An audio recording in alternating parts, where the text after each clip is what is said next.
নমস্কার বন্ধুরা, আপনারা দেখছেন ভারত রেশন। আপনাদের সঙ্গে রয়েছি আমি অমিত।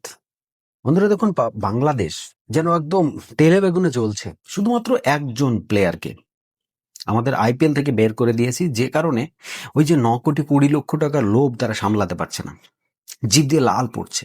তাই কি বলছে যে আমরা আইপিএল এ যেমন আমাদেরকে অপমান করা হয়েছে, দেশের স্বার্থ জড়িয়ে রয়েছে, ভারত আমাদেরকে অপমান করেছে। এটা শুধুমাত্র একটা প্লেয়ারের অপমান নয়, পুরো দেশের অপমান। আর এর জন্য কি করছে ওরা?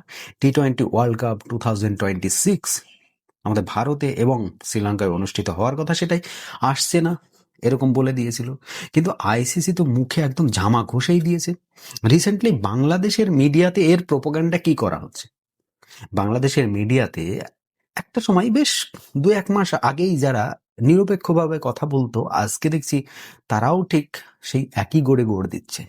কি বলছে? যে ভারতকে উপযুক্ত জবাব দেওয়া হয়েছে। আমরা আর সেই আগের মতো শুনেই চুপ করে থাকবো না, আমরা অন্ততপক্ষে একবার ছোবল তো মারবো। দেখুন, এই ধরনের কথাবার্তা বলে এদের তো মানে টিআরপি তো খুব ভালো হচ্ছে আর কি বাংলাদেশের মিডিয়ায়। আমি দেখছিলাম ইউটিউবে প্রচুর ভিউজ, মানে হয়তো এক একজন কতবার দেখেছে তার ঠিক নেই, মানে মনকে সান্ত্বনা দেওয়ার জন্য। ধরুন, আপনি কারোর সঙ্গে যদি সরাসরি যুদ্ধে না পারেন, তাহলে তার সঙ্গে কি করতে হবে? মনে মনে স্বপ্ন দেখতে হবে, না ভাই এই ব্যক্তি এই করব, তো ঘুমিয়ে ঘুমিয়ে আপনাকে স্বপ্ন দেখতে হবে যে হ্যাঁ, আমি একে হারিয়েছি। ঠিক ওরা সেটাই করছে আর কি।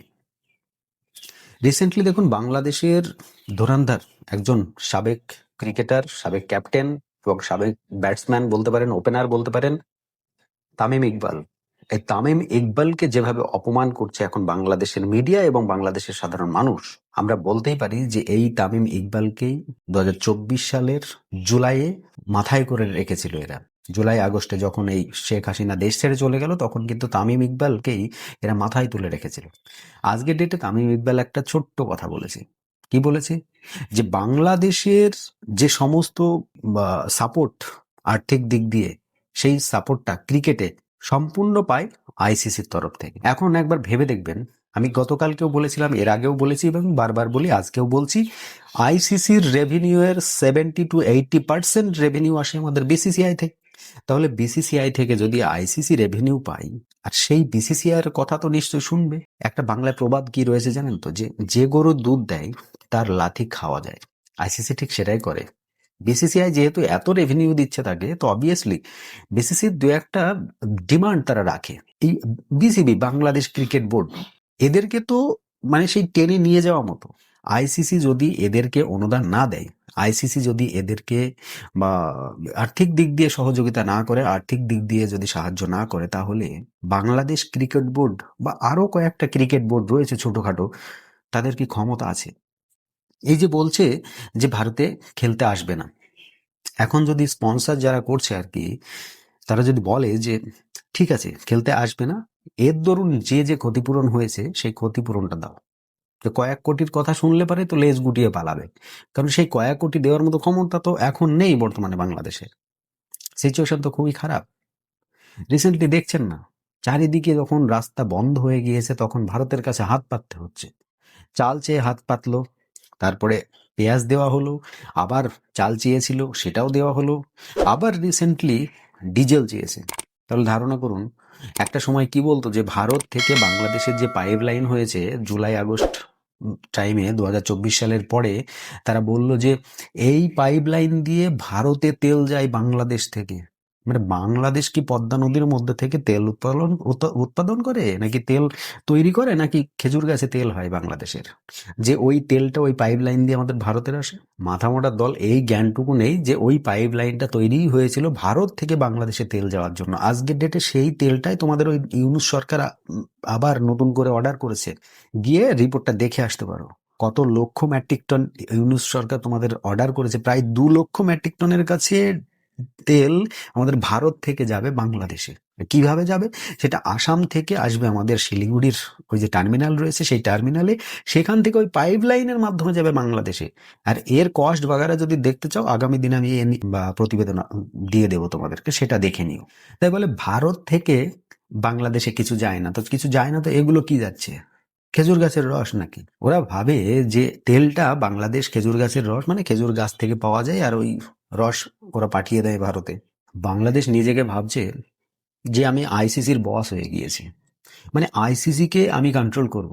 বা স্বয়ং পাকিস্তান, যে এত বড় একটা স্ট্র্যাটেজিক পার্টনার, বিশেষ করে ক্রিকেটের আইসিসি ক্রিকেট বোর্ডের, যারা এত বছর ধরে খেলে আসছে, তারা এখনো মুখ ফুটে বারবার কিছু বলতে পারে না, কারণ তাদেরও রেভিনিউ যেন কোথাও না কোথাও গিয়ে একটু ধাক্কা খায়। তো সেই জায়গায় দাঁড়িয়ে বাংলাদেশ তো কোন চুনোপুটি অফিসার।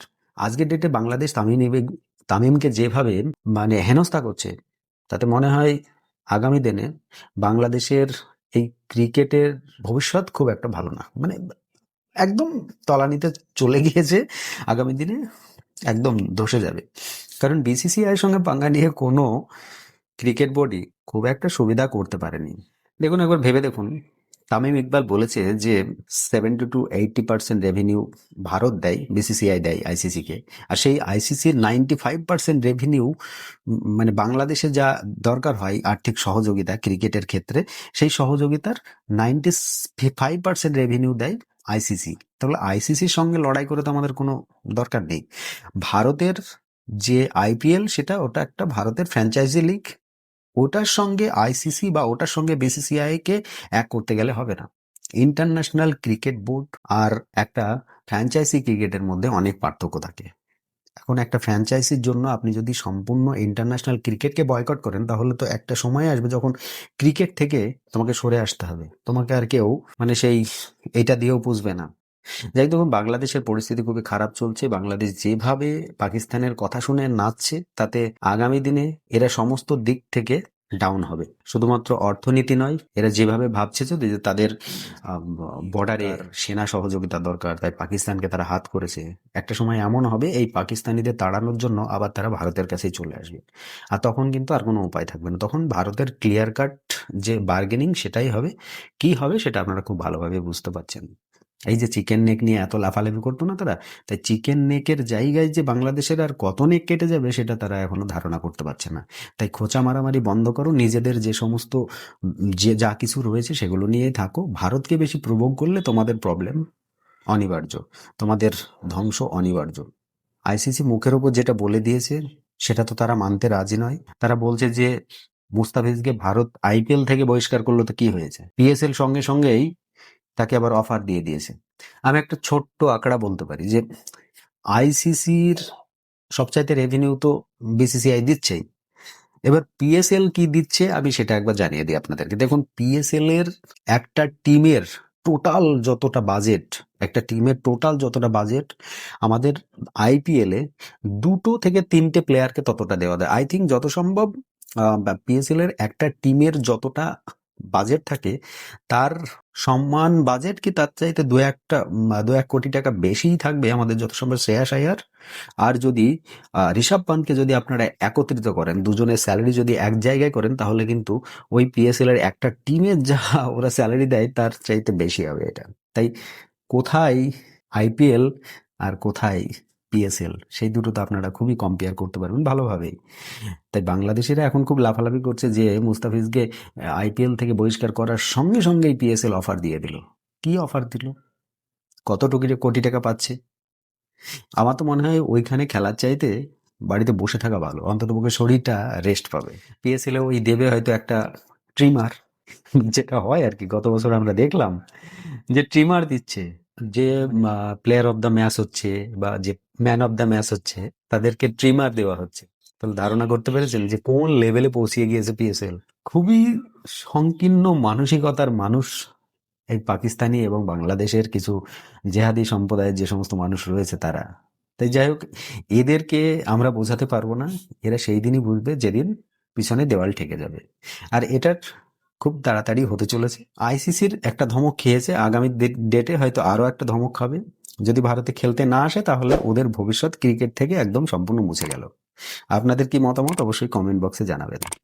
আজকের মতো এই প্রতিবেদন এখানে সমাপ্ত করব। সকলে ভালো থাকবেন, সুস্থ থাকবেন। ধন্যবাদ।